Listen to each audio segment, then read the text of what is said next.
Buenos días a todos los presentes. Sean bienvenidos a este desayuno de trabajo sobre la actual crisis internacional y sus desafíos, con las exposiciones del diputado nacional, mandato cumplido, Marcelo Stubrin, y el ex ministro de Economía, Jorge Remes Lenikov, quienes nos honran con su presencia. Le vamos a solicitar a todos que silencien sus celulares antes de comenzar esta intervención.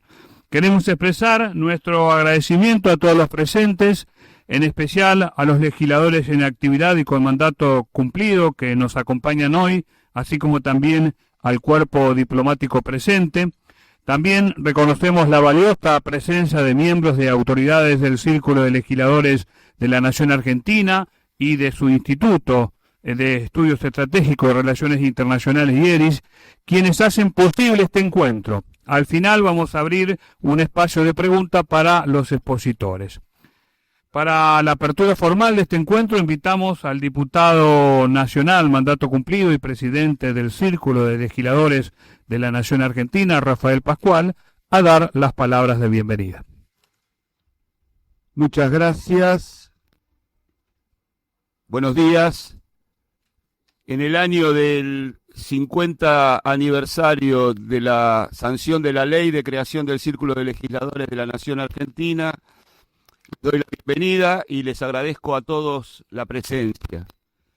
El Círculo de Legisladores es un organismo que tiene la particularidad de reunir a los legisladores en actividad, legisladores nacionales, con aquellos que han cumplido su mandato. Es una de las pocas instituciones en su tipo en el mundo que tiene esta característica. Tiene por objeto incrementar y sostener el prestigio del Congreso de la Nación. Para eso realizamos actividades de todo tipo, totalmente dirigidas a la educación, a la investigación y a la defensa de los valores de la democracia.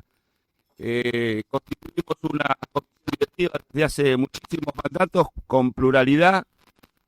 En ella están expresados todos los partidos con representación parlamentaria, en un ámbito de debate abierto, plural y democrático, donde tenemos como objetivo discutir no el presente ni el pasado, sino las posibilidades del futuro para la construcción de un país mejor.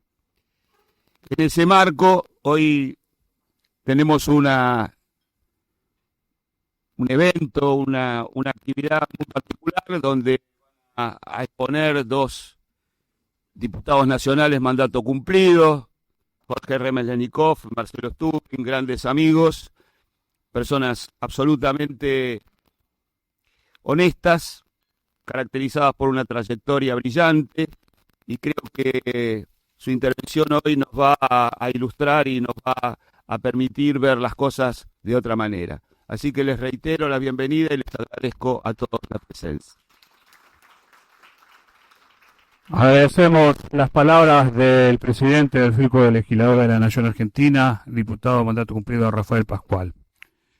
Ahora vamos a presentar al ex ministro de Economía, Jorge Remes Lenikov, economista, profesor universitario, diplomático que ocupó varios cargos en el Estado de la Nación Argentina, entre ellos el de ministro de Economía durante el gobierno de Eduardo Duhalde en el año 2002. Es licenciado en Economía, docente e investigador de la Facultad de Ciencias Económicas de la Universidad Nacional de La Plata.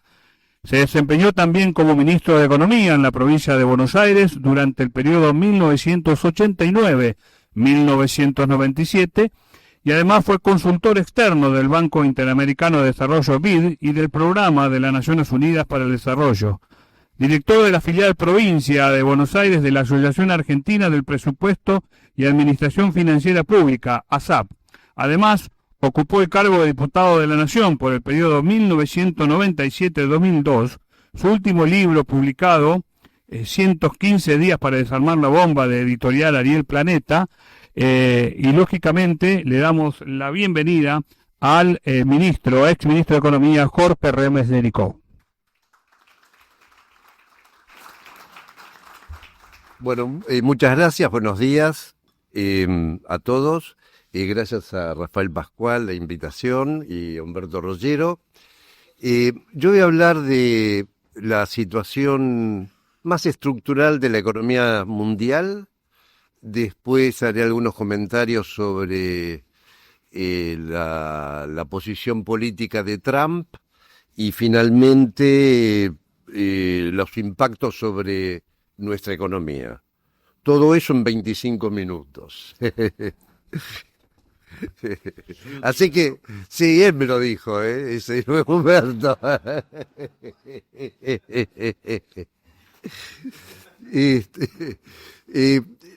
Nosotros estamos viviendo una época que está caracterizado con el nombre de la globalización, que es algo que comenzó alrededor del año 1980, hace 45 años, con Xiaoping en China, Thatcher en Inglaterra y Reagan en Estados Unidos.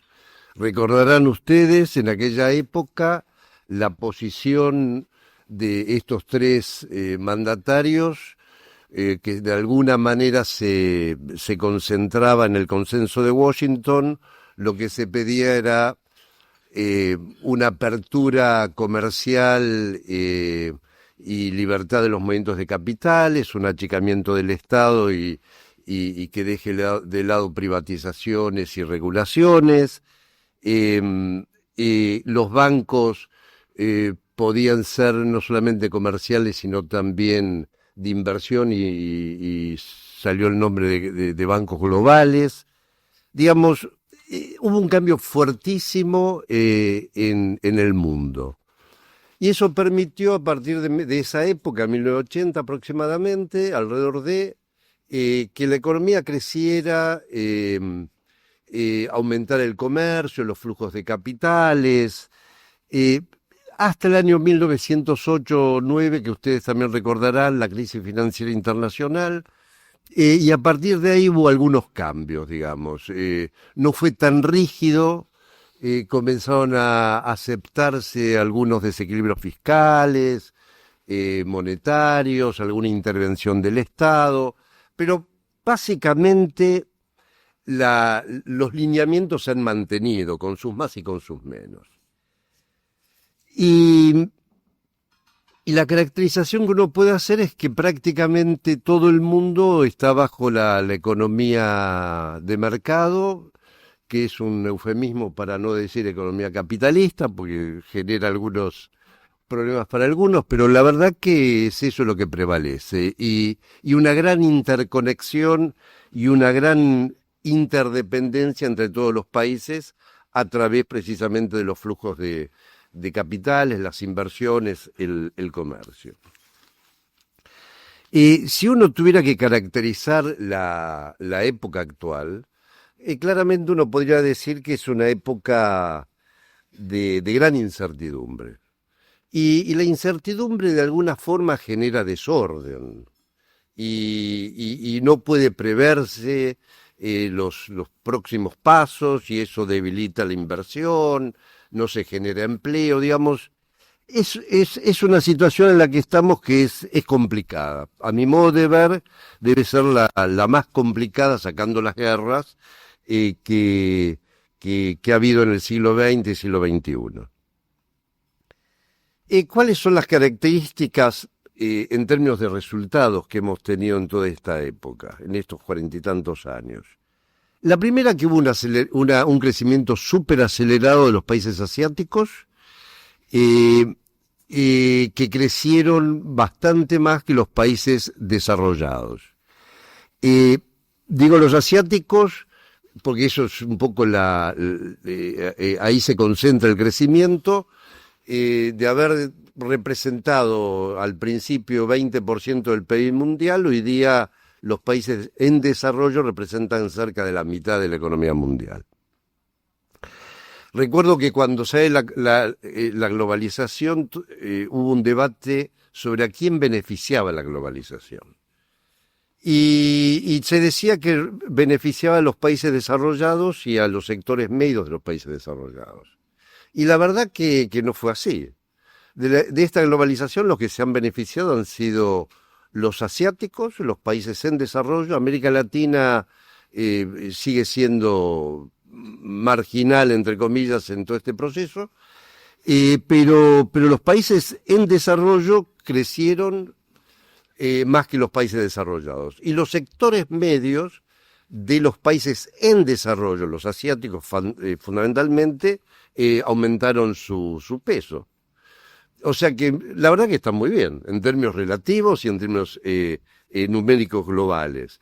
Mientras que las clases medias de los países desarrollados, básicamente Europa Occidental, bueno, Estados Unidos, Canadá, Australia, están mal. Ha habido una ralentización del avance de las clases medias. Hoy día los hijos no van a vivir mejor que los padres, como era un poco lo que pasaba en la década de los 50, 60. Y después ha habido una gran concentración de la propiedad, ha habido un gran avance de las empresas transnacionales, de los bancos globales y de las tecnológicas. Y esos fueron grandes ganadores de esta globalización. Y geopolíticamente estos años han sido también, estos 40 años han sido increíbles en términos de cambios, ¿no? El avance chino, la desintegración de la Unión Soviética, el lanzamiento de la Unión Europea, el ascenso de China y la India, digamos. Es una situación que en poco tiempo cambió profundamente. El otro tema que puede caracterizar esta época es la baja de la pobreza extrema, también debido a los chinos, a los asiáticos, pero de 60-70% bajó al 10%, y eso es algo muy, muy relevante. La otra característica es la apertura de las economías. Si el comercio representaba 35-38% hace 30-40 años, hoy día el comercio representa el 60% del PBI, lo cual significa claramente una mayor interconexión.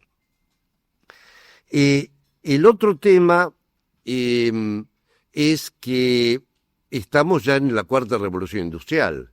Las dos primeras, que duraron más de 100 años, digamos, de 1980 al 2010 estaba la tecnología de la información y las comunicaciones.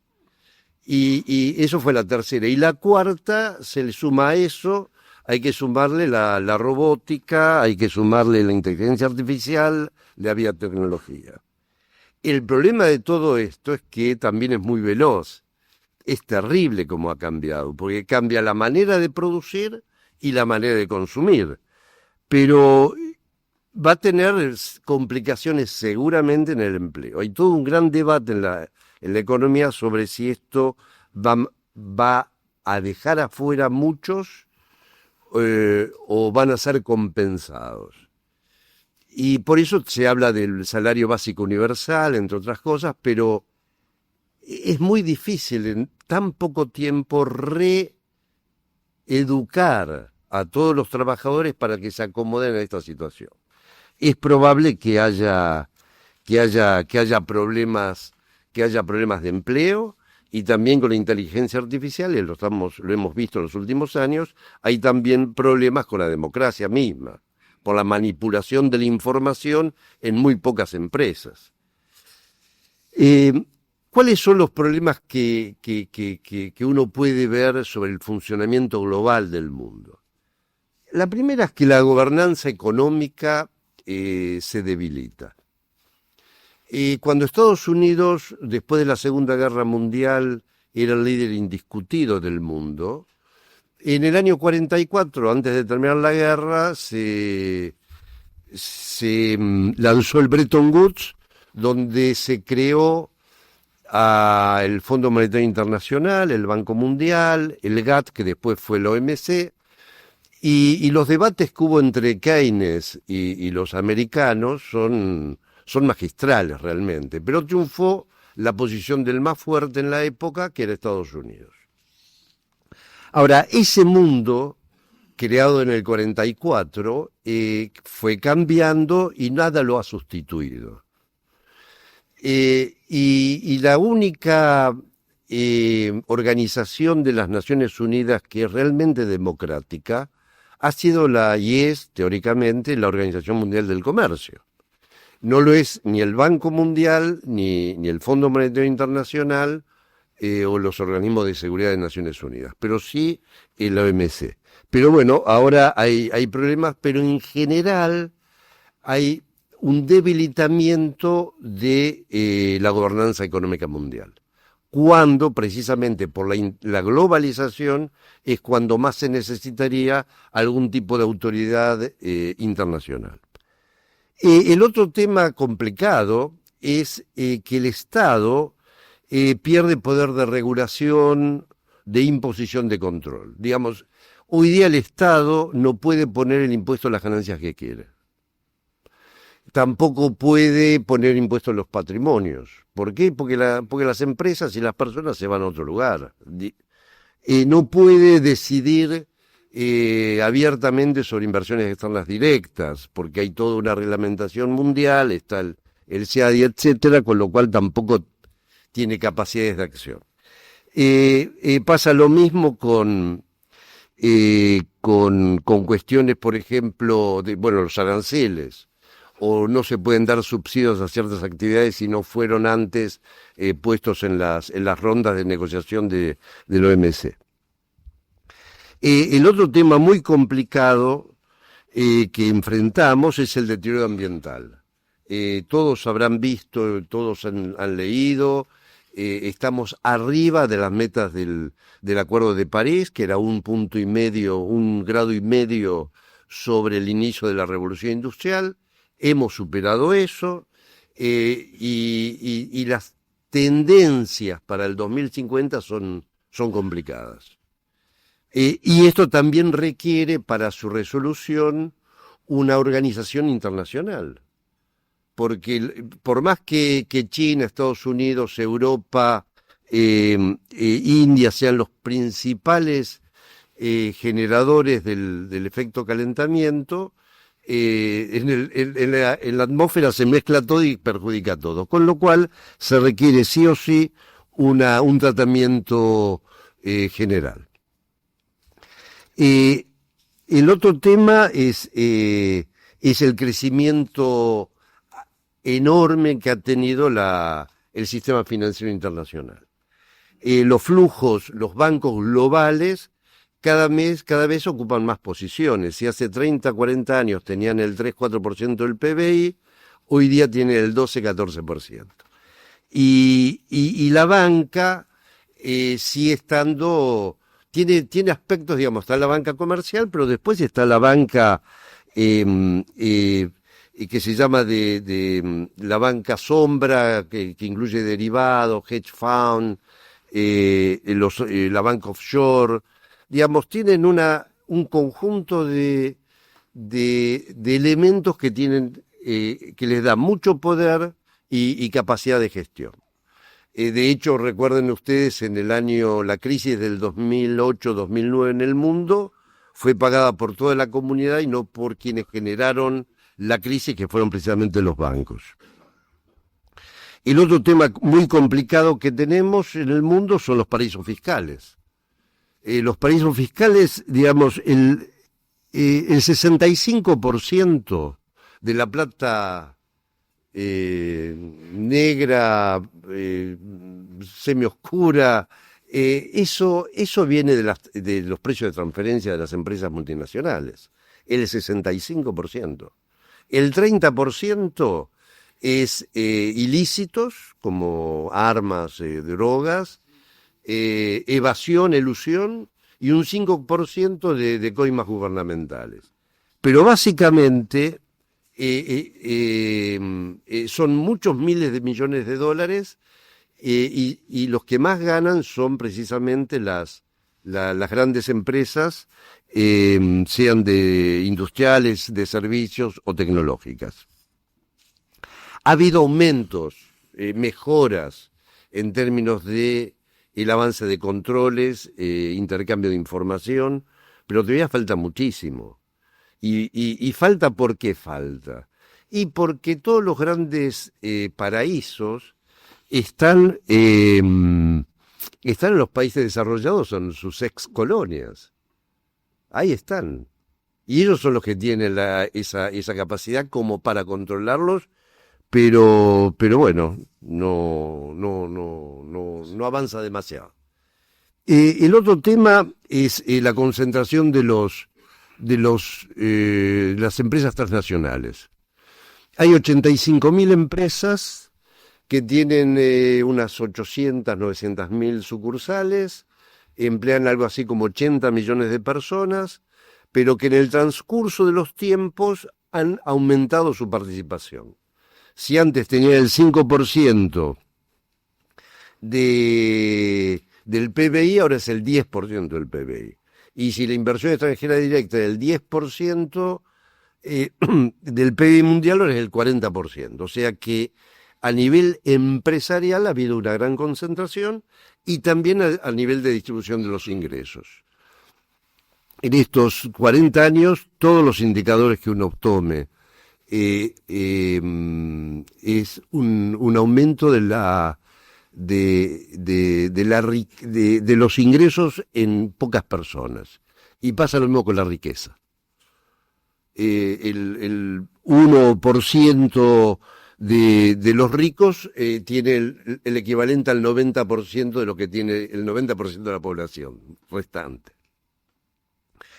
El otro problema es el crecimiento vegetativo, que ya se está notando, bueno, en Europa, pero también en China.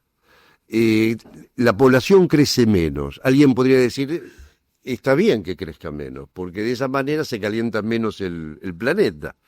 Pero también está que la base de sustentación de los jubilados, que cada vez van a ser mayores, mayor cantidad precisamente por el avance tecnológico que alarga la vida, va a ser difícil de sustentarlos.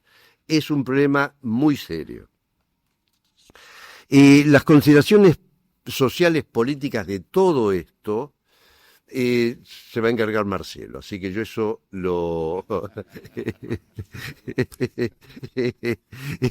eso lo paso por delante. ¿Está bien, Marcelo? Muy bien. Entonces, la verdad es que para que la globalización funcione, se requiere mucha mayor coordinación entre las naciones, sobre todo de las grandes, y requiere organismos no solamente de consulta o que den indicaciones generales, sino que tengan poder de resolución. Pero el mundo viene avanzando hacia otra posición. Menos coordinación, menos papel de los organismos internacionales, con lo cual la situación es realmente complicada. Por todas las cosas que comenté sobre la situación internacional. Pero a pesar, digamos, en ese contexto aparece Trump, como si fuera poco la situación y si fuera fácil, ahora aparece Trump. Y Trump tiene mucho poder, porque no solamente gana las elecciones, sino que también maneja el Parlamento, tiene mayoría en el Parlamento, en las gobernaciones y en la Corte Suprema. Y desafía los pilares de la democracia norteamericana. El que le pida al presidente de la Reserva Federal que baje la tasa de interés y lo presione, es una locura. Nosotros estamos más acostumbrados porque, bueno, nos hemos manejado de otra manera, pero en Estados Unidos o atacar a la prensa o a las universidades o no acatar los fallos de la Corte, es una cosa que no tiene muchos antecedentes. Pero bueno, también plantea deportar inmigrantes, quiere anexarse a otros territorios, digamos, un rupturista total en el ambiente internacional. El primer problema es con la OMC. Digamos, yo entiendo, la OMC viene fallando, se viene debilitando. Después de la ronda Uruguay de 1995, se lanza la ronda Doha y fracasa. Y fracasa porque, bueno, hay intereses entre los miembros que no se ponen de acuerdo y también, de alguna manera, por el sistema de votación. Tienen que estar todos de acuerdo y eso, bueno, ha sido imposible y como esto no funcionó, una nueva ronda comercial, aparecieron los tratados de libre comercio, donde en el mundo hay más de 350 tratados de libre comercio. Argentina está en uno de ellos, que es el Mercosur, que es el más cerrado del mundo. Cuando los aranceles industriales, no agropecuarios, están en el orden del 3-5%, Mercosur tiene un arancel del 14-15% aproximadamente. Es el más cerrado y con pocos lazos con otros, digamos. Pero en general, el mundo, para salvar el escollo del fracaso de Doha, se fue armando, digamos, para tener más libertad de comercio. Y Trump lo que plantea es desoír totalmente a la OMC, porque en marzo-abril empezó con los propios Canadá y México, que están en el Tratado de Libre Comercio, comenzó a decir que aumentan los aranceles. Y los países que tienen déficit, con ellos no, los que sí, pone 10, a China le pone 130, el otro 50, bueno, un desastre. Incluso declaró el día 2 de abril Día de la Liberación. Nos parecimos a nosotros en la década, a principios de los 70. Pero bueno, rompe todo con eso. Hay que verlo, quizás lo hace para tener más poder, es probable, qué sé yo, pero la verdad es que genera un cimbronazo en todas las bolsas, que fue catastrófico, porque no nos olvidemos también de que las tecnológicas, por ejemplo, apoyan a Trump y perdieron miles y miles y miles de millones de dólares por la caída de la bolsa. Entonces Trump lo que dijo es, bueno, lo vamos a hacer, pero en 90 días, nos vamos a dar 90 días para tratarlo. Con lo cual deja una gran incógnita sobre lo que va a pasar una vez que termine esto. Lo cierto es que si Estados Unidos fue uno de los creadores del multilateralismo, ahora es uno de los destructores. El otro tema también complicado es que Trump planteó no cumplir con el Tratado de París en términos de calentamiento del planeta. También dijo que se iba a ir de la OMS, la Organización Mundial de la Salud. Bueno, digamos, tiende a romper el sistema internacional. Él plantea que con lo que está haciendo va a traer inversiones, porque va a poner algunas trabas también, pero las inversiones, con la reducción de los costos de transporte, las empresas pueden invertir en cualquier país del mundo. Y si Estados Unidos le da algo más de lo que le dan otros, bueno, irán a Estados Unidos. Pero la vez pasada, cuando lo hizo, volvieron algunas inversiones, pero pocas en términos generales. Por ahí le va bien, pero digamos, el cinturón de óxido va a seguir oxidándose. De Ohio, Chicago, Detroit. Algunas podrán volver, pero eso no va a determinar que Estados Unidos vuelva a crecer como después de la Segunda Guerra Mundial y hasta los 70. El otro tema es que Estados Unidos también ha dicho que va a reducir los apoyos a terceros países, a los países pobres, y también le ha dicho a los europeos que comiencen a gastar en defensa. Cuando uno ve los datos de Europa tiene el 7% de la población, y tiene más o menos el 50% del gasto social del mundo. Y un gasto de defensa que es menos de la mitad de Estados Unidos. Entonces Estados Unidos dijo, bueno, se terminó la Guerra Fría como la conocimos, háganse cargo de la defensa. Y eso va a generar para Europa una disminución del estado de bienestar. Y si los jóvenes de clase media europeos se encuentran mal porque no tienen futuro, pasa también con Estados Unidos, pero en menor medida, bueno, esto se va a agigantar, digamos. El Occidente tiene problemas. Y lo último es en términos geopolíticos. Geopolíticamente el más beneficiado de todo esto es China. Porque si Estados Unidos se pelea con un aliado estratégico como Europa, le da poca bolilla a los países latinoamericanos, pide anexar Groenlandia, Canal de Panamá, Canadá, algo de Centroamérica, y no se retira de organismos mundiales y le corta las transferencias a los países más necesitados.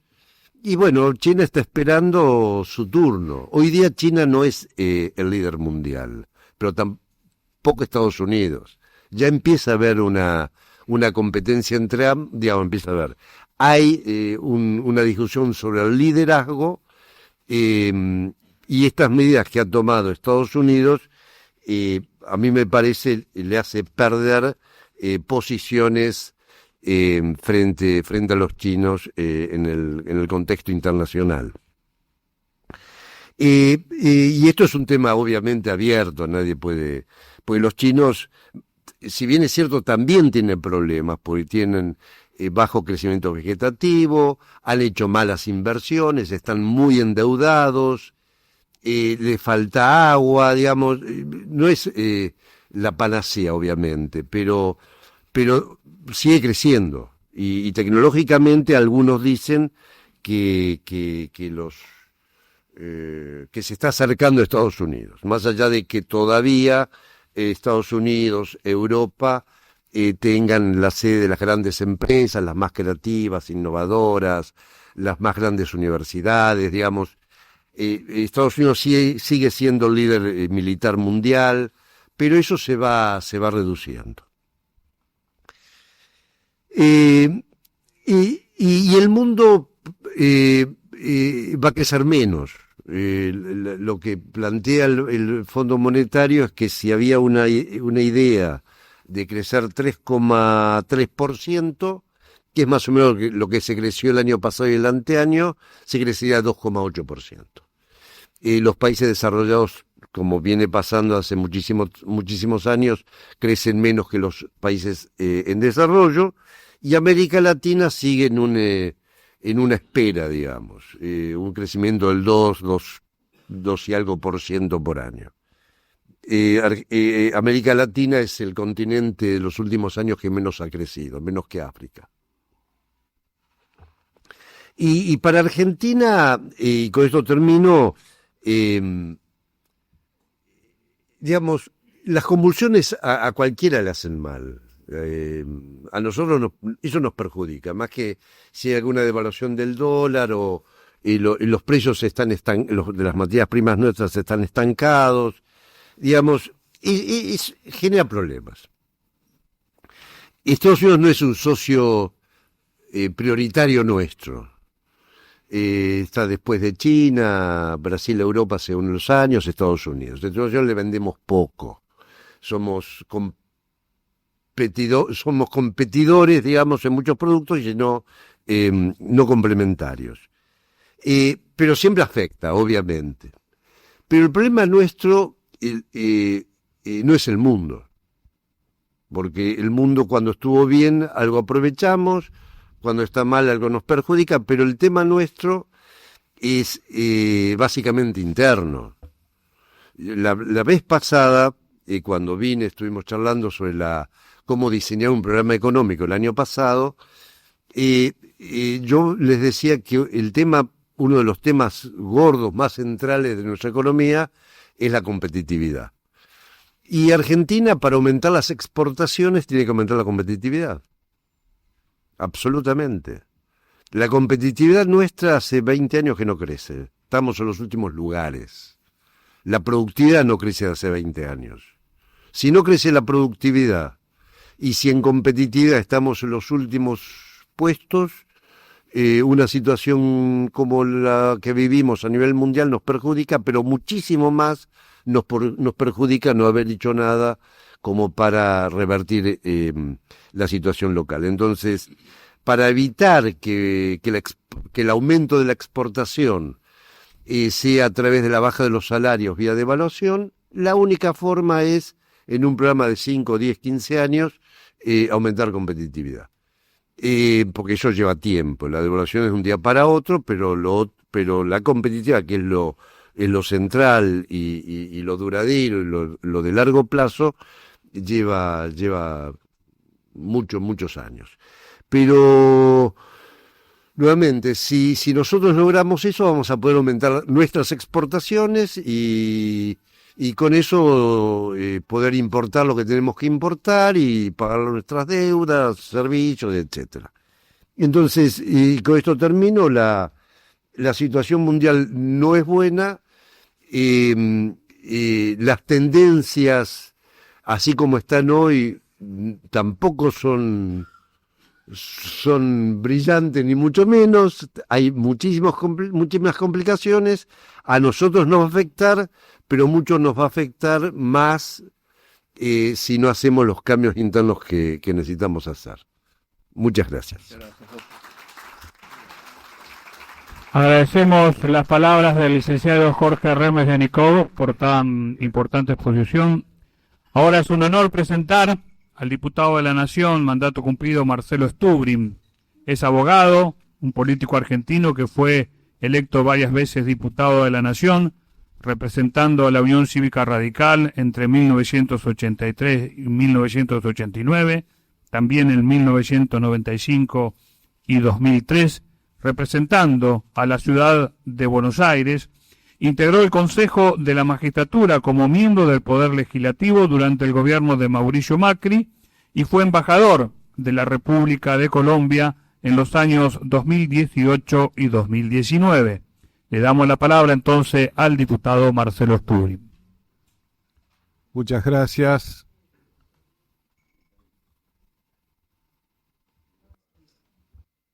Gracias. Para que ustedes vean el nivel de profundidad con que el círculo organiza las actividades, los expositores nos pusimos el mismo saco para no desentonar. Eso es igualitarismo, una manera de ejercer la libertad. Les quiero contar que cuando era chico, en el Teatro San Martín, en un acontecimiento académico muy importante, escuché a Riccieri Frondizi, cuando tenía que empezar a hablar, decir: lo que me piden es describa el universo, sea breve, de 2 ejemplos. Y algo de eso ocurre porque vamos en un tren de alta velocidad y cambia el día, la noche, el paisaje, las montañas, la nieve, el bosque, el agua, el desierto. Pero voy a empezar con un mensaje esperanzador. En el año 80 ganó Reagan las elecciones. Ya gobernaba Thatcher y Reagan era, después del gobierno de Carter, que había sido el gobierno de los principios y de los flores, el triunfo de Reagan era estremecedor. Carter había resuelto que la manera de derrotar a la Unión Soviética no era la escalada militar, sino era ganarle en valores.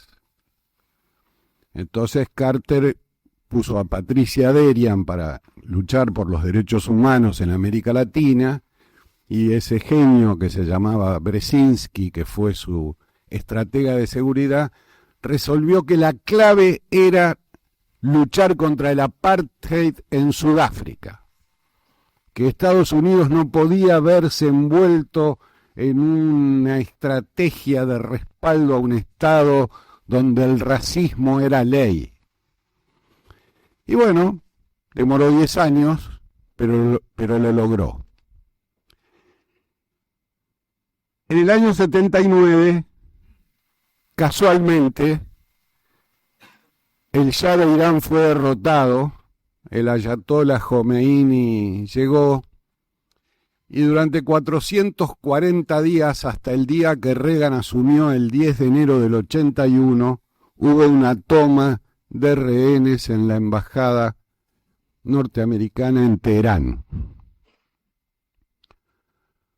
Bueno, 2 intentos tuvo Carter para rescatar a los rehenes y demostrar fortaleza, que fracasaron y perdió la elección.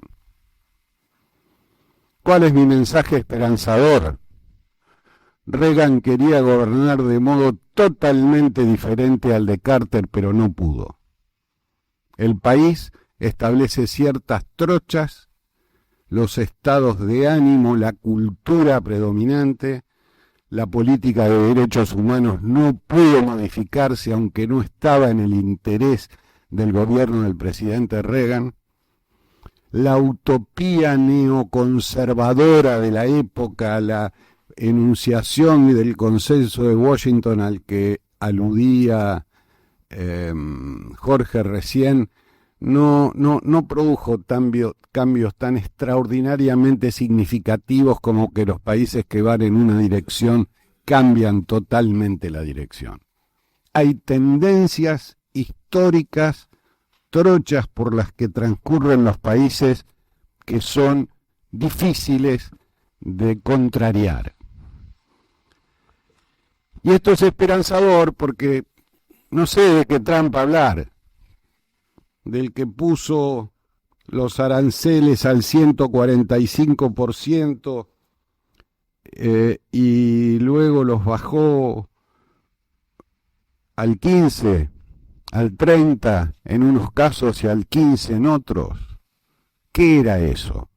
Con Trump, todo el mundo se puso a pensar si era un frío cálculo, mucho de eso nos pasa en la Argentina, frío cálculo estratégico de reflexión o simplemente impulsos simplificadores de quienes van garabateando la hoja en blanco como un niño de jardín de infantes. No hay una respuesta. La verdad, un plan muy estructurado no parece. Parece que hay un abuso de la simplificación de los problemas, que si yo fuera un habitante, a los que aludía recién Jorge, desocupado de Detroit, no pensaría que me están ayudando. Si yo fuera un administrador financiero en los Estados Unidos, parece que todas esas tendencias son más gasto, menos inversión, menos empleo, en fin, nada es congruente con una política que uno pueda pensar que está planificada. Pero así son las cosas. Este fin de semana leí que en 4.000 años de historia no se registran más de 300 años sin guerra. Repito, 4.000 años de historia no se pueden anotar, se pueden anotar menos de 300 años sin guerra. Entonces la lucha contra la guerra es la lucha a favor de la paz y en contra de la guerra, es el principal objetivo de la humanidad. Claro, enriquecido con el ambiente. Ustedes saben que el derecho internacional en sus orígenes, en sus primeras expresiones, siempre trata sobre las leyes de la guerra y el trato a los extranjeros. Los extranjeros en el pasado vistos como seres de otros planetas que llegaban, invasores, estilo Eternauta, siguen siendo vistos de este modo en muchos países del mundo y sirven para ganar elecciones. Esa idea de que el extranjero trae diversidad, complejidad, arruina la naturaleza de la identidad de una nación. Claro, ese modelo es difícil de replicar en Argentina, donde los abuelos, bisabuelos y tatarabuelos de todos nosotros vienen, de todos nosotros, y cuando digo todos, vienen de otros países del mundo, y esa es la primera ley de la humanidad, las migraciones que construyeron e hicieron la civilización. De modo que gobernantes que se expresan de modo extremadamente peligroso, utilizando argumentos como el espacio vital, el destino manifiesto de las naciones, no pueden más que preocupar, horrorizar, escandalizar el sentido común. El espacio vital, ustedes se acuerdan para qué sirvió, ¿no? Para que Alemania sostenga que podía avanzar. El espacio vital es porque necesitamos Canadá y Groenlandia. El espacio vital es porque se codician las tierras del vecino. El espacio vital es la madre de gran parte de los problemas que ha tenido la humanidad. Palabras y no hechos, dirán los optimistas, palabras que auguran nefastas circunstancias, dirían los catastrofistas. Yo no sé ni me atrevo a pronosticar. Lo único que sé es que los países no están para cualquier cosa que quieran los gobernantes. Tienen límites, tienen estructuras. Se ha escrito mucho sobre la pérdida de calidad democrática. Yo no voy a hablar sobre eso. Efectivamente, es una gran preocupación de la humanidad, la pérdida de jerarquía, de valor, de sustento de las grandes instituciones, de los check and balance, de los controles, de la división de poderes. Todo eso está en momentos críticos en el mundo, pero son palabras de tendencias que no se pueden modificar o son... Es una pregunta abierta. No me atrevo a cerrarla hoy, pero me atrevo a decir que hay palabras con las que jugar es peligroso porque evocan, implican, contienen comportamientos potencialmente peligrosos y fuente de conflictos. Cuando llegó el presidente Trump, su argumento era que él iba a parar inmediatamente todas las guerras porque necesitaban un presidente de los Estados Unidos fuerte que iba a resolver inmediatamente el problema del conflicto de Ucrania, el problema de Medio Oriente y Gaza, que iba a tener todo resuelto. Parece no haber sido así. Se anuncian simultáneamente cosas contradictorias. La semana pasada había acuerdo con Teherán, ahora no hay acuerdo con Teherán porque Estados Unidos no acepta que Teherán desarrolle el enriquecimiento nuclear ni siquiera con fines pacíficos.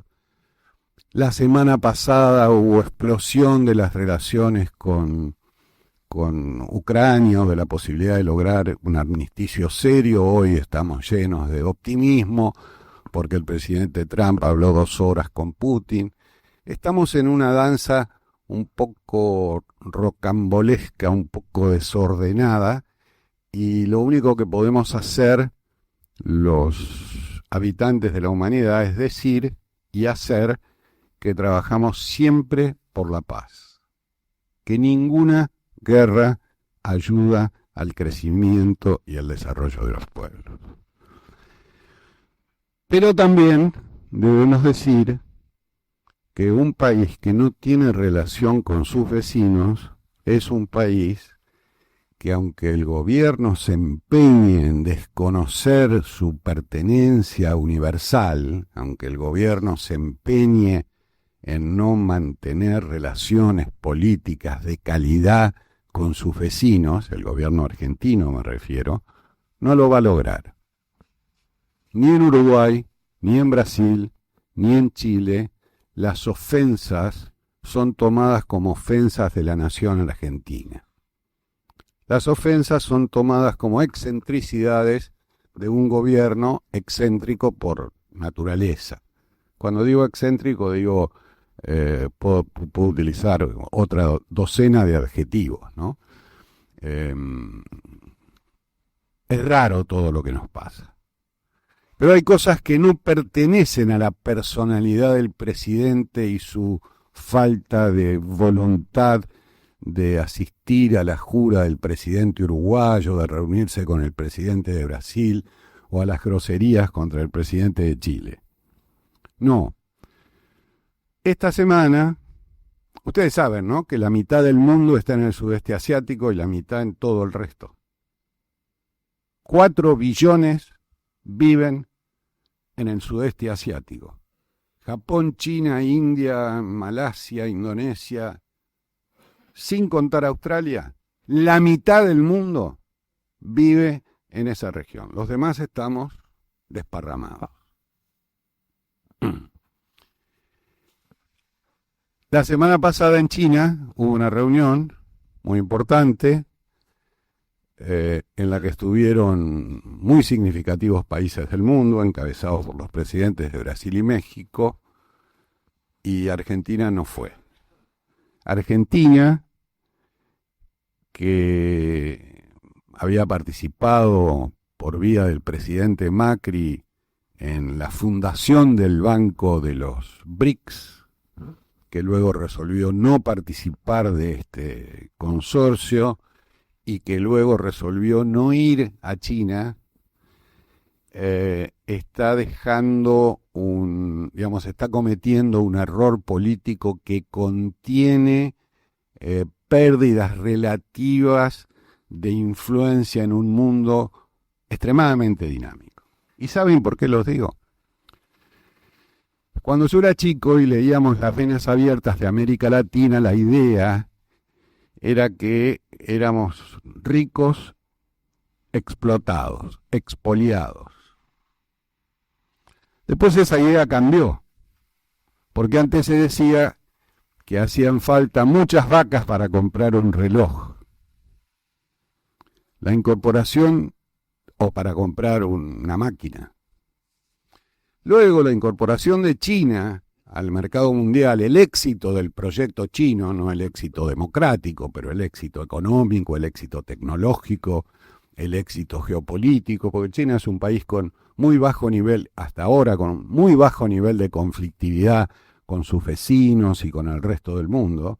China es una potencia tranquila, siempre muy centrada en resolver el enorme problema de darle de comer y de desarrollar su economía, hoy con algunas crisis, con algunos vientos enfrente. Pero China, una sola China desde Nixon, desde 1971, China es el país que, mejorando la calidad de las proteínas de la ingesta de sus mil millones de habitantes, nos hizo a nosotros más ricos, nos hizo vivir por periodos donde hacían falta menos vacas, menos aceite, menos productos. Digamos, la teoría del deterioro de los términos del intercambio se revirtió y esa fue la teoría con la que nosotros nos formamos por una cuestión generacional.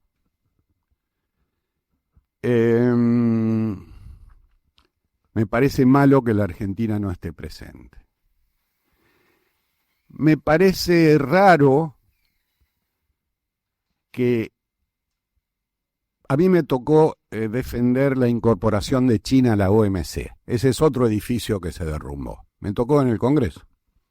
China se incorporó a la OMC y a sus reglas aproximadamente 99-2000. 2000-2001. Era una cosa extraordinaria.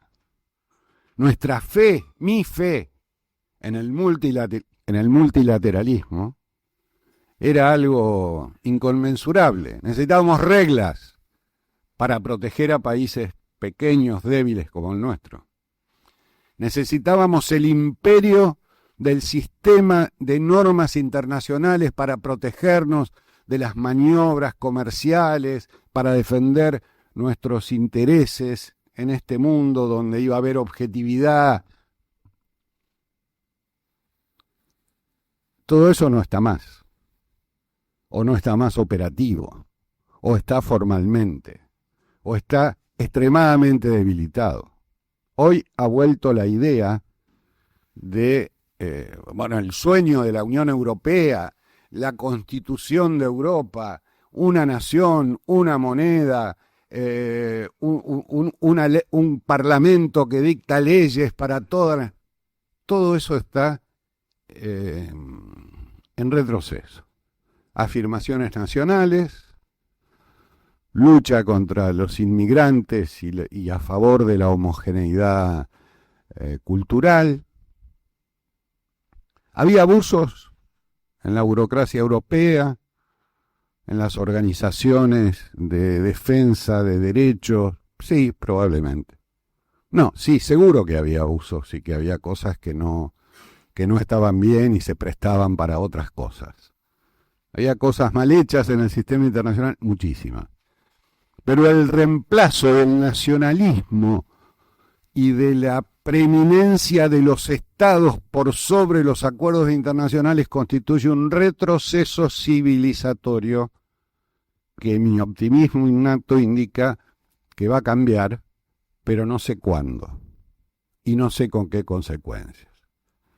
De modo, señores, que tenemos que habituarnos a vivir en un mundo con menos reglas.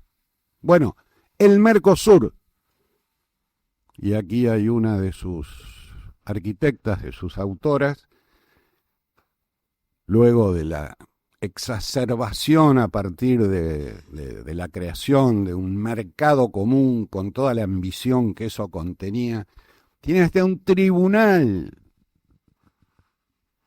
con sede en Asunción de resolución de controversias. Una vez había un lío bárbaro, creo que era el problema de los puentes con Uruguay, de las pasteras, y le dije a un funcionario argentino que estaba a cargo lo encontré en una cola, y le digo, el Mercosur no se pronuncia, no. Está tan fuerte, me dijo, que semejante despelote no nos afecta. No te afecta, pero tampoco te da ninguna relevancia, más bien te hace inexistente, te quita de la escena.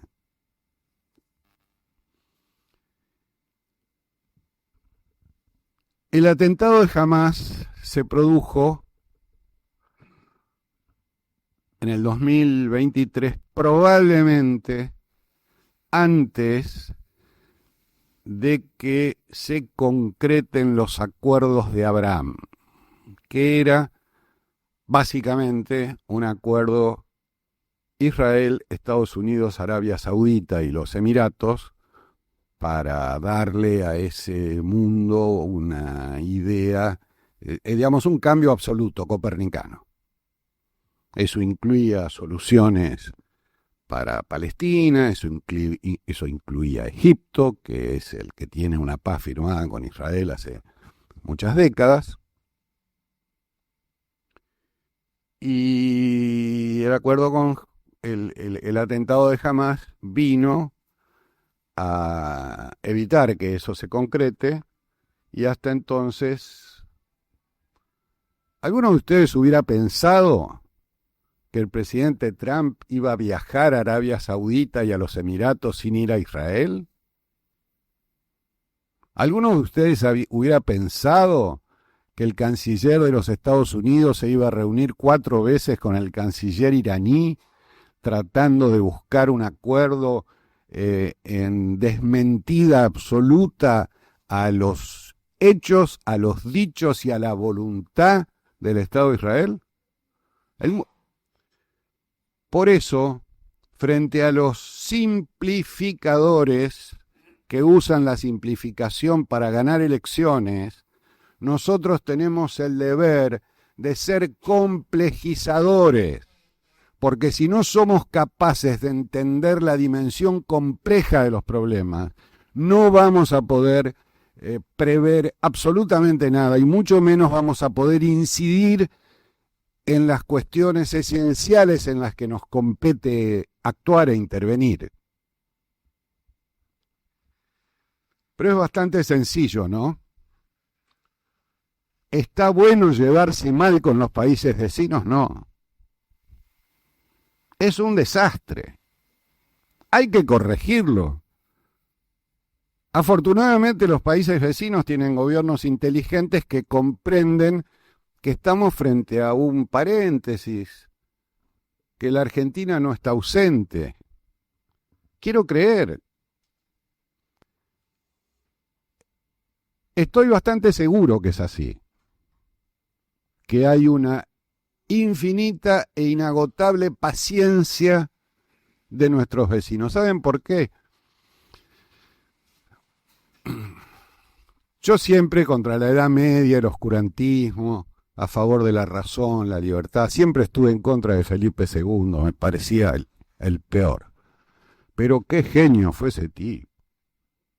Es la única región del mundo, esta la de Felipe II, donde las divisiones administrativas del imperio se convirtieron en delimitadoras de soberanía y existen los mismos países desde hace 300 o 400 años. ¿Pueden creer?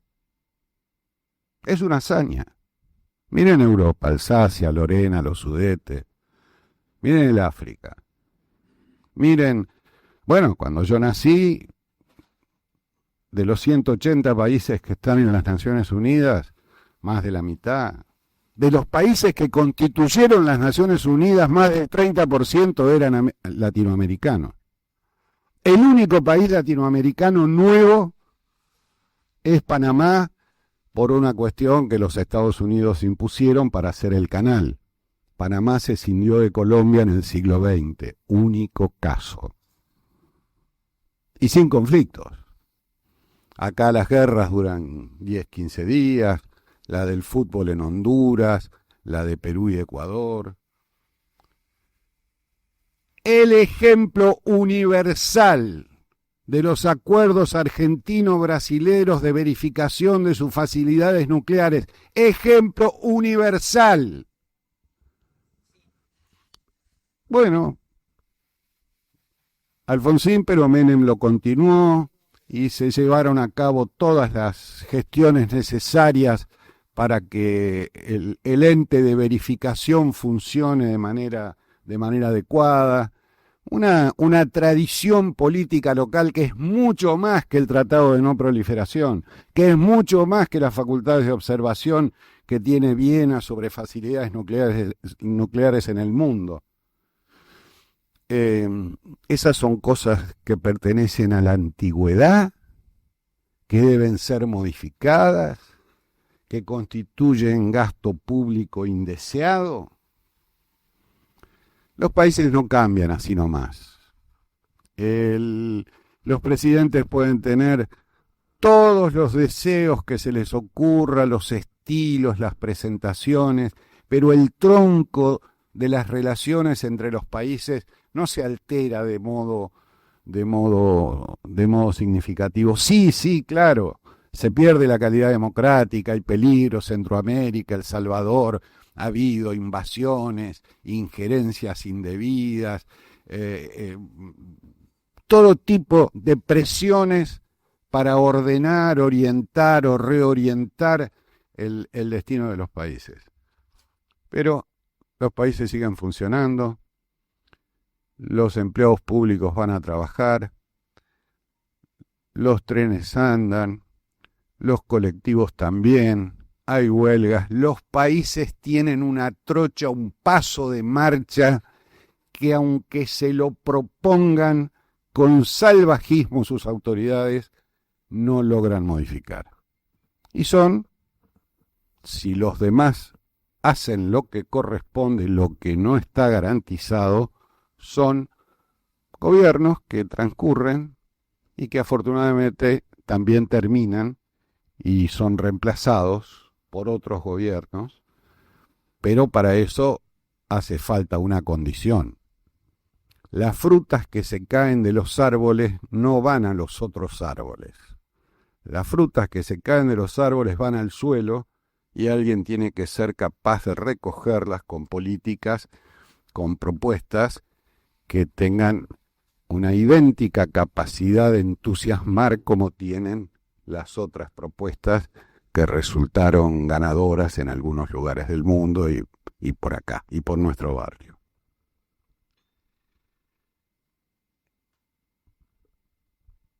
El pronóstico para el mundo cambia todas las semanas. En un marco de tendencias negativas, de debilitamiento de lo que el mundo logró para administrar la Guerra Fría, cosechar la paz e impedir el drama de la guerra, tuvo constantemente guerras periféricas, batallas de poder entre las potencias y hoy un nivel de hostilidad americano-chino que yo creo que quiero pensar que no va a llegar a mayores, que es una guerra comercial que va a volver a su tracto, que el mundo va a funcionar de esta manera, que no hay nadie tan poderoso como para poner una regla de barbarie, y que aunque se lo propongan, van a fracasar, no lo van a lograr y los sistemas van a cambiar. Entonces, democracias de baja calidad, pero mientras siga la regla, mientras el escrutinio sea en 20 minutos y sea inobjetable, mientras el respeto a la ausencia de proscripciones y a la posibilidad de los partidos o de las organizaciones no partidarias de proponer candidaturas esté vigente, ahí hay espacio para el optimismo. Acá, en Alemania, que luego de haber sido condenada a ser un país sin fuerzas armadas, hoy va a tener o ha tomado decisiones de inversión para tener la fuerza armada más grande de Europa, más importante de Europa. Hoy, en este escenario, se puede albergar una cuota de optimismo. Justicia universal, muy lejos.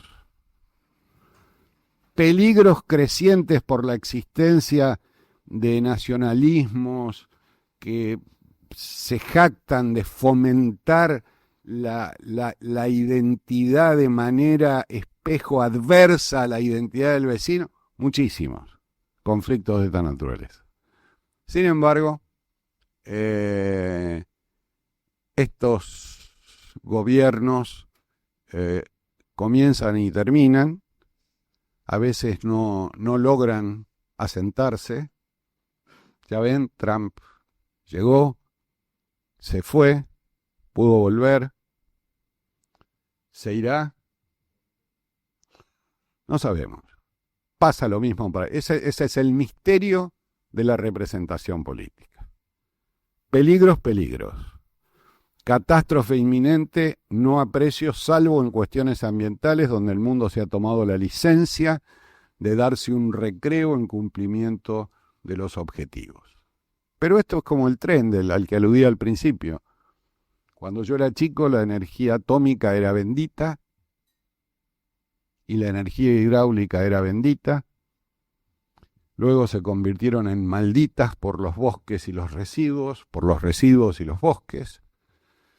Y ahora han vuelto a ser benditas porque garantizan una base sólida de producción y no tienen las oscilaciones de los medios naturales. Europa desarticuló casi toda la energía atómica, Alemania, Francia no, y Alemania lo hizo dependiendo del gas ruso, que un día dejó de venir por el conflicto de Ucrania. Miren, todo lo que China le vende a Estados Unidos que no le compró por el arancel Trump, logró colocarlo en otros lugares del mundo. Repito, todo lo que Estados Unidos no compró a China en afirmación de su propia identidad, China lo vendió al mundo. Es notable, ¿no? 145.000 millones de dólares le vende Estados Unidos a China y China a Estados Unidos 440.000 millones de dólares. Pero América Latina le compra a China 500.000 millones de dólares. ¿Qué número para pelearnos con ese cliente, ¿no? Ni Milei se va a pelear con ese cliente, aunque le digan que está obligado y que tiene que devolver los 5.000 millones del swap. Ningún país del mundo, ni los Estados Unidos, que harían colapsar su economía luego de la manufactura distribuida siguiendo leyes de la lógica de ese mundo globalizado. No podemos ser las viudas de las ventajas comparativas, no podemos ser las viudas o los viudos del multilateralismo ausente. Tenemos que trabajar por reconstruir las reglas, tenemos que trabajar por ampliar nuestra base de sustentación, tenemos que entender que la cooperación es esencial para conseguir el principal bien de la humanidad, que es la ausencia de conflictos, la ausencia de guerra, la promoción de la paz, la promoción de la construcción de confianza, la promoción. Esa es una condición para que vengan las inversiones. Fíjense ustedes, más amistad que la que el gobierno argentino le juró a la nueva administración americana no se puede, más incondicionalidad no hay espacio. ¿Y eso en qué redundó?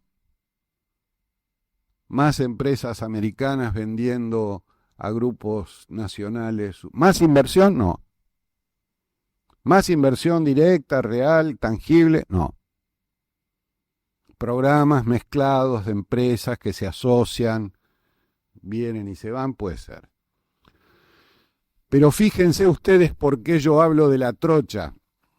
Ninguno de los programas anunciados por el presente gobierno, minería, tierras raras, minería del cobre, granjas de inteligencia artificial, energía barata, ninguno de esos programas tiene un ciclo de maduración de un periodo de gobierno. Y ninguno. O sea que en menos de 5 años nada veremos, incluida la energía atómica, que anuncia con mucho énfasis el gobierno.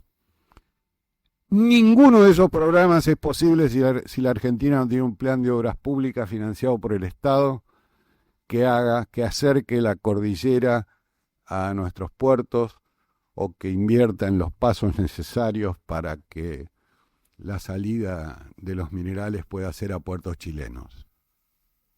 Sin Estado que haga lo que debe hacer, sus competencias originarias, las que hizo la generación del 80, la que tanto elogian, pero hacen todo lo contrario. Sin inversión pública y sin la idea de que estos procesos productivos requieren una maduración de mediano plazo, todo es ilusión monetaria. Y todo se financia, como tantas veces se hizo, achicando el gasto previsional para obtener superávit. Y eso es lo claro, lo concreto que está. Después hay muchas cosas que están bien, otras que están mal. Seguramente hubo abusos en los organismos que fueron disueltos. para la paz en el mundo, las cosas empiezan por nuestra casa, por nuestro barrio, por nuestros vecinos, por nuestra subregión, por nuestra región.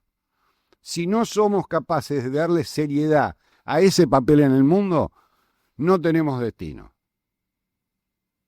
La idea de la asociación privilegiada con Brasil era la idea de ir al mundo, no la idea de protegernos con una gran barrera arancelaria que nos quite, digamos, que nos haga retroceder en productividad y en derechos. La idea era, diría, casi la contraria.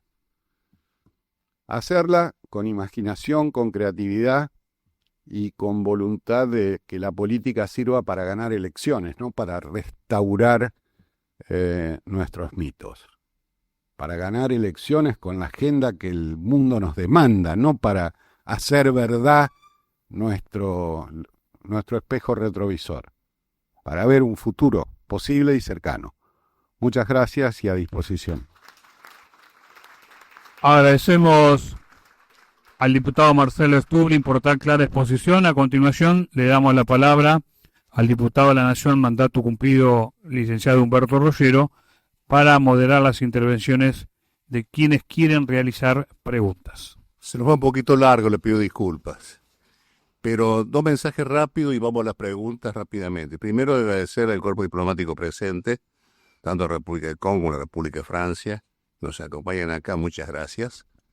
En segundo lugar, quiero pedir disculpas a la gente que está por YouTube.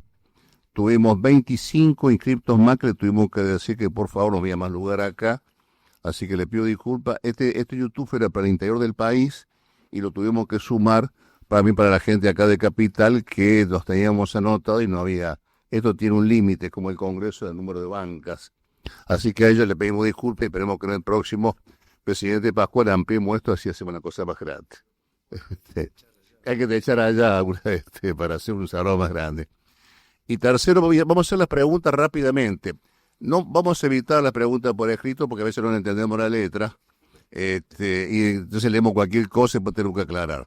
Lo que sí les voy a pedir que las preguntas no hagan discursos políticos, porque yo aprendí de Pascual, cuando era presidente de la Cámara te cortaba el micrófono.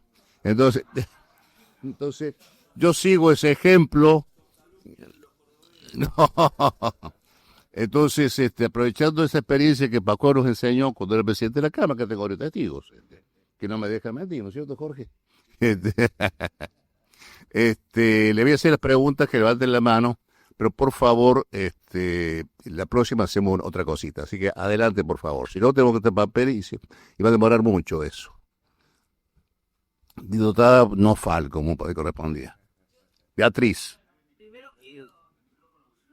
Sí, no sale en YouTube. Y no pasa la Quiero posteridad. felicitar y felicitar a los expositores, Marcelo Stubblin y Jorge Remeslinikov, y agradecer al diputado Rafael Pascual y al diputado Rollero, bueno, todos diputados mandato cumplido por haber organizado esta sesión y habernos invitado. Yo tengo dos comentarios breves, lo voy a hacer súper sintética, no son preguntas. Primero felicité de la excelente presentación de Jorge y la caracterización de la globalización y de los problemas y los desafíos que hoy presenta, además de las oportunidades que brindó también en el pasado. Rescato el tema que él dijo, una característica de la época es la incertidumbre.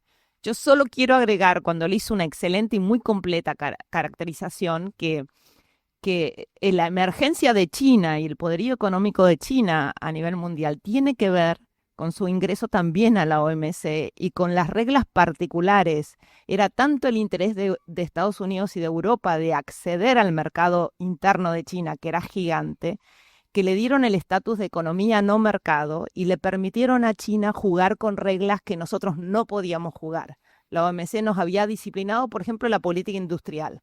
China pudo subsidiar la producción, subsidiar la exportación, problemas con la propiedad intelectual, etcétera. Entonces creo que, China pudo jugar con reglas diferentes que jugamos nosotros. Es uno de los temas de reforma de la OMC.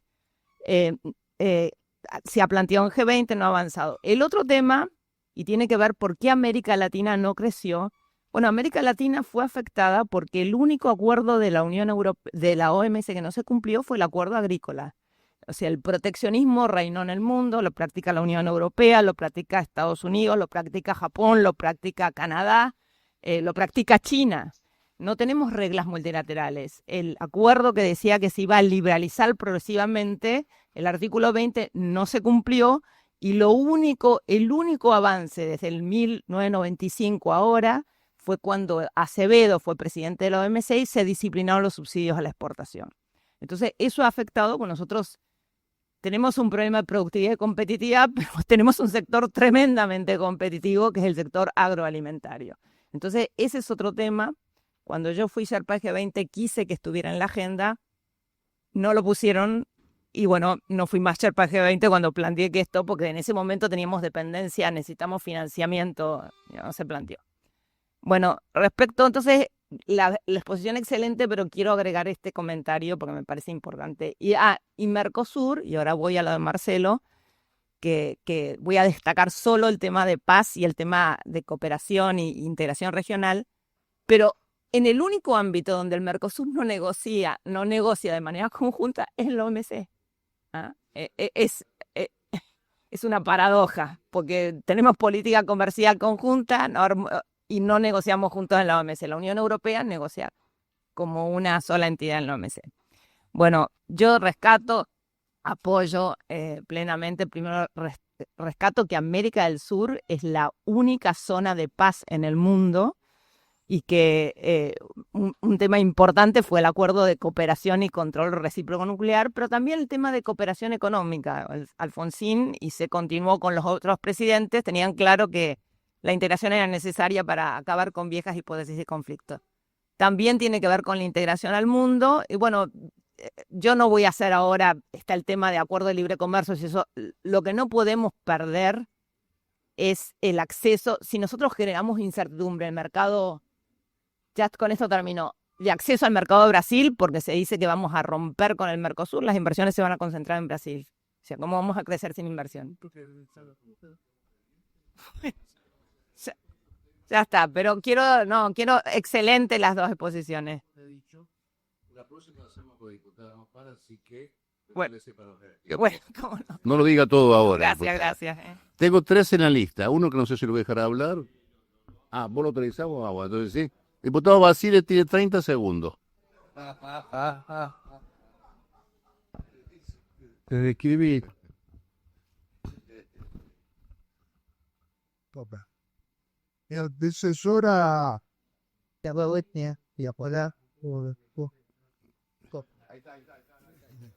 Mi antecesora no esperaba que fuera menos porque la hermana come todos los sábados conmigo. No. Cosa de la vida privada acá no, por favor. Pregunta, esto que no afecte a la amistad, Jorge.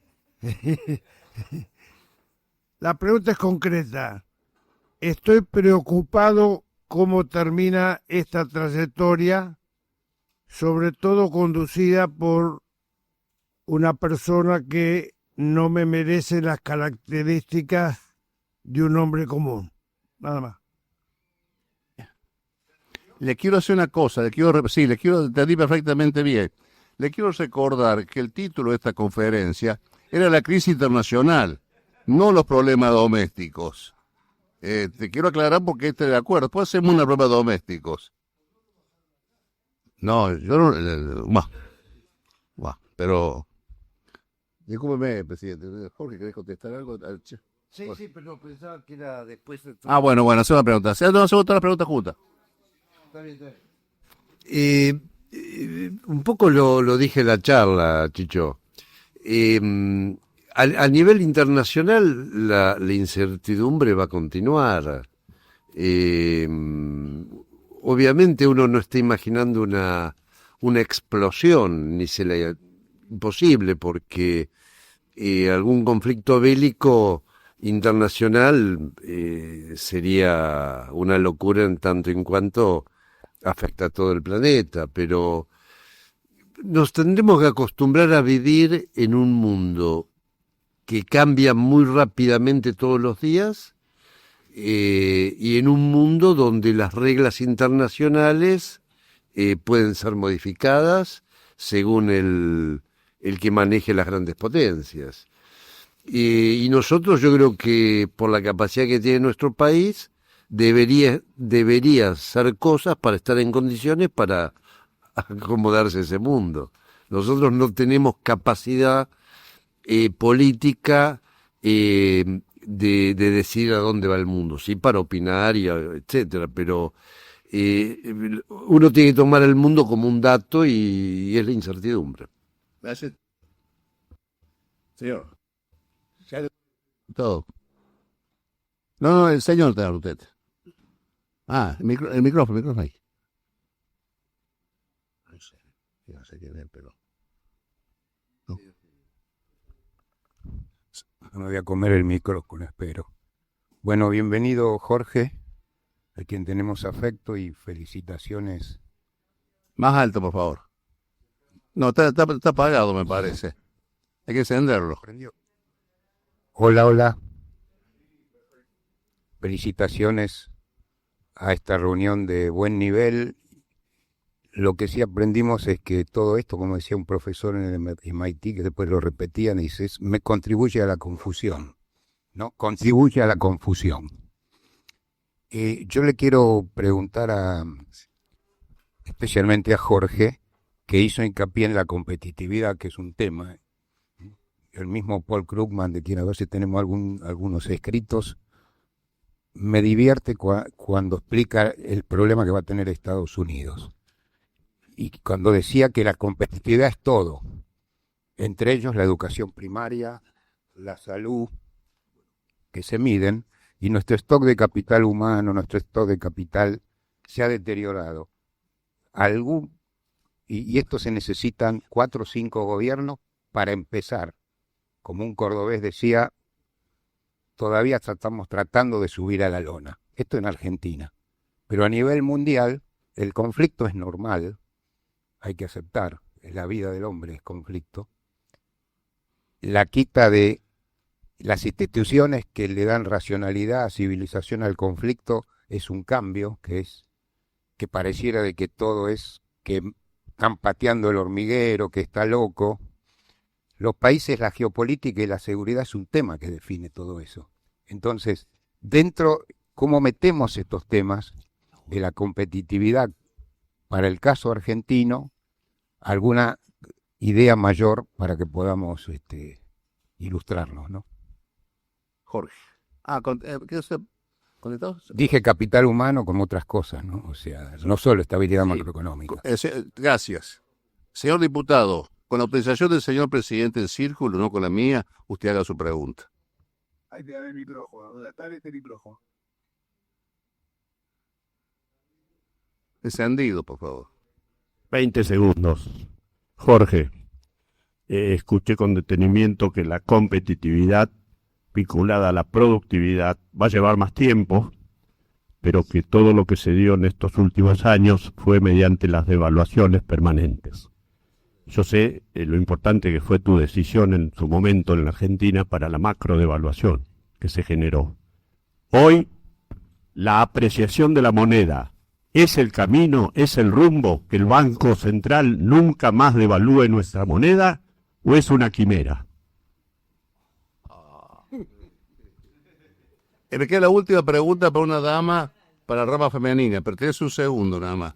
No, la rama femenina. Soy viejo yo. Estoy re feliz que hay algunos que hablan más que yo. Así me gusta, por suerte. Lo que quiero consultar es lo siguiente.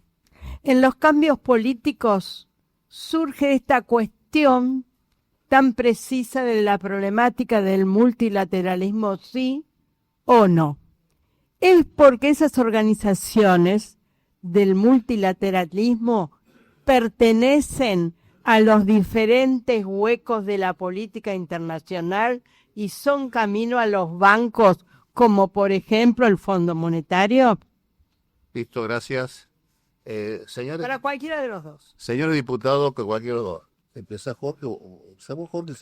Así respondo. Sí, responde. Sí. Perdón, para. Es bastante fácil. No, pero espera, Marcelo, espera. Y cuando yo dije de la competitividad 5, 10, 15 años, es una manera de empezar. En algún momento tenemos que empezar. Pero cierto es que dentro de la competitividad, además de las instituciones, las leyes, reglamentaciones, etcétera, depende del tipo de educación. Y nosotros estamos muy atrasados. En el mundo están discutiendo cómo van a adaptar la nueva manera de enseñar a las nuevas tecnologías. Es largo eso, pero en algún momento hay que empezar y será 15 o 20 años. Pero si la tendencia es la correcta, vamos a poder integrarnos mucho mejor en el mundo, ¿no? Y sobre lo que vos decías, y sobre el tipo de cambio, eso es nacional, y lo que habíamos quedado que hoy vamos a hablar de los temas internacionales. Para la próxima, estoy de acuerdo, hablar. Marcelo. No, simple, Beatriz.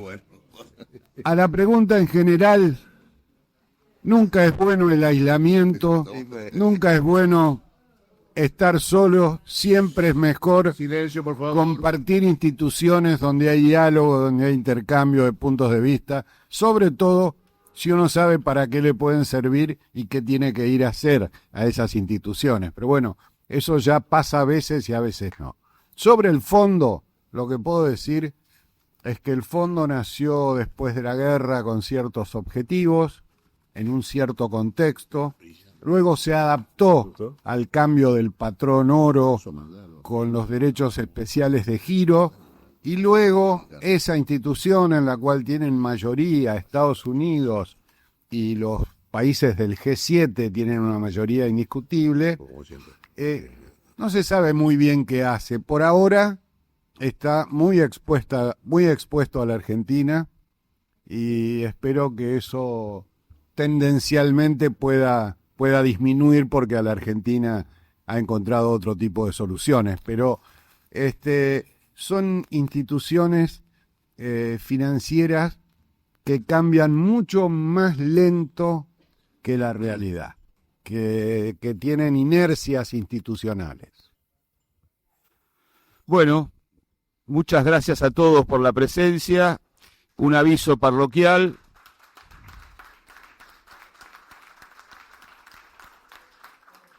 El próximo jueves va a disertar el doctor Alberto Dalabía, vicepresidente de la Cámara Nacional Electoral, sobre sistemas electorales. A las 19 horas están todos invitados como siempre. Nuevamente, bienvenidos. Muchas gracias por la presencia. Ha sido una charla muy rica para todos. Muchas gracias. Damos por finalizado este desayuno de trabajo. Muchas gracias y que tengan un excelente día.